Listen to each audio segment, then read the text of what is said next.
রাশিদুল ইসলাম, আমরা যে আলোচনায় ছিলাম যে ভোট নিয়ে নানান পক্ষ নানানভাবে এটি ব্যাখ্যা করার চেষ্টা করছেন, সংশয় শঙ্কা এগুলো বারবার আসছে। প্রধান উপদেষ্টার পক্ষ থেকেও প্রধান উপদেষ্টার মানে সরকারের পক্ষ থেকে বারবার আশ্বস্ত করা হচ্ছে। এটা নিয়ে কোনো মন্তব্য বা যদি কিছু থাকে একটু বলতে পারেন, আমাদের যুক্ত করতে পারেন। ধন্যবাদ।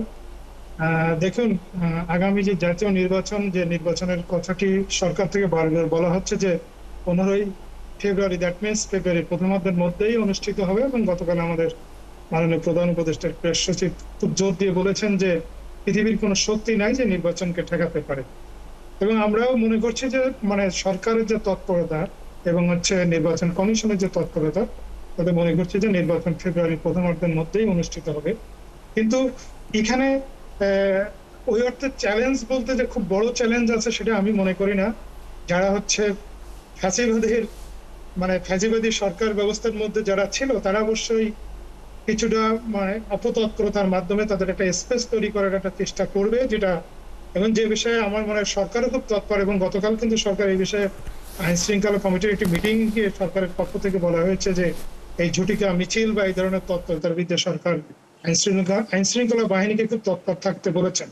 আমার কাছে একটি জিনিস মনে হয় যে আজাদ ভাই এখানে আছেন, যে যেমন রাজনৈতিক দলগুলো যারা মানে জুলাই বিপ্লবের সময় যাদের মধ্যে ঐক্য ছিল, এই রাজনৈতিক দলগুলোর মধ্যে আমরা কিছুটা অনৈক্য দেখছি। অনৈক্য দ্যাট মিনস আপনি যদি দেখেন যে পিআর পদ্ধতি বা গণপরিষদের মাধ্যমে যে আপনার নতুন সংবিধান বা এই যেমন জুলাই সনদ চূড়ান্ত করা, আগামী মানে জুলাই সনদের আইনি ভিত্তি দেয়া নিয়েও নানান ধরনের মতবিরোধ, এই জায়গাগুলোতে যে এক ধরনের অনৈক্য, এইগুলোকে সেই রাজনৈতিক দলগুলোকে ঐক্যের মধ্যে এনে যে একটি সুষ্ঠু নির্বাচন করা, সেই জায়গায় সরকার আসলে রাজনৈতিক দলগুলোকে কিভাবে ঐক্যের মধ্যে নিয়ে আসবে, সেটা আমার মনে হয় সরকারের এই জায়গায় কিছুটা চ্যালেঞ্জ রয়ে গেছে। নিশ্চয় সরকার এটা নিয়ে কাজ করছে। এটা চ্যালেঞ্জ মনে করেন কিনা যদি একটু আবুল কালাম আজাদ মজুমদার আপনার একটু মন্তব্য জানতে চাই। প্রথমত আমি এই কিছু শব্দ নিয়ে কথা বলতে চাই। অনৈক্য, মতবিরোধ, আমি এই বিষয়গুলোকে এভাবে দেখি না। আমি মনে করি যে এখানে কিছু বিষয়ে তাদের মত ভিন্নতা আছে। তাদের এই মত ভিন্নতাটা দূর করা খুব দুঃসাধ্য কোনো কাজ নয়।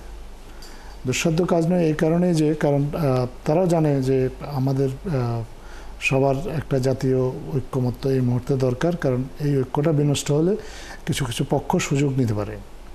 সো রাজনৈতিক দলগুলোর মধ্যে এই বোধটা আছে এবং তারা এটাও জানে যে তাদের মধ্যে তারা যদি কোনো ইস্যুতে যদি প্রত্যেকেই পয়েন্ট অফ নো রিটার্নে চলে যায়, তাহলে যে আমাদের জুলাই বিপ্লবের অনেকগুলো অর্জন আসলে ব্যর্থ হয়ে যাবে।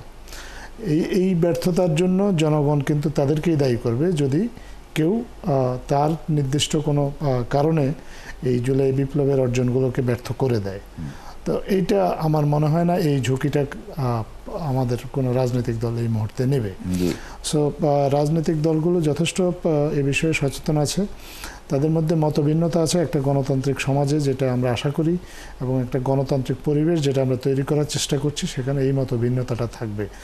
এবং এই মতভিন্নতাটা দূর করেই আমাদেরকে এই ফেব্রুয়ারির নির্বাচনে যেতে হবে।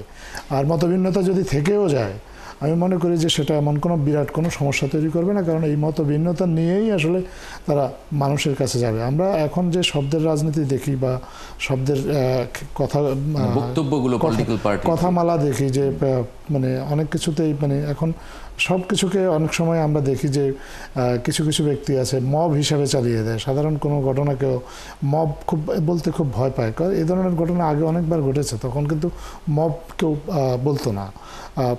আমি নিজে আপনাকে পত্রপত্রিকার শিরোনাম দিয়ে উদাহরণ দিয়ে একেবারে বলতে পারবো যে একই ধরনের ঘটনায় এখন যেটাকে মব বলা হচ্ছে সেটাকে তখন অন্যভাবে ব্যাখ্যা করা হয়েছে। এটা একটা পয়েন্ট।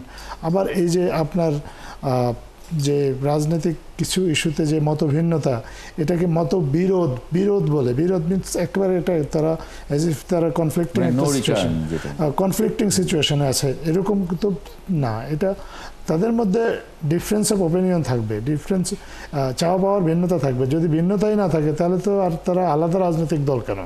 সো তাদের রাজনৈতিক আলাদা লক্ষ্য উদ্দেশ্য আছে, এটার জন্য তাদের মধ্যে কিছু মতভিন্নতাও আছে। এইটা সরকার এটা নিয়ে কাজ করছে, রাজনৈতিক দলগুলো নিজেরাও কিন্তু কাজ করছে। এমন না যে আমাদের এই রাজনৈতিক দলগুলোর মধ্যে একেবারে মুখ দেখাদেখি বন্ধ হয়ে গেছে। আগে আমরা যেটা দেখতাম যে রাজনৈতিক দলগুলোর মধ্যে সংলাপের যখন কথা বলা হতো এর আগের নির্বাচনগুলোতে এমনভাবে কথা বলা হতো যে কিসের সংলাপ, এদের সাথে কিসের সংলাপ, কিসের আলোচনা।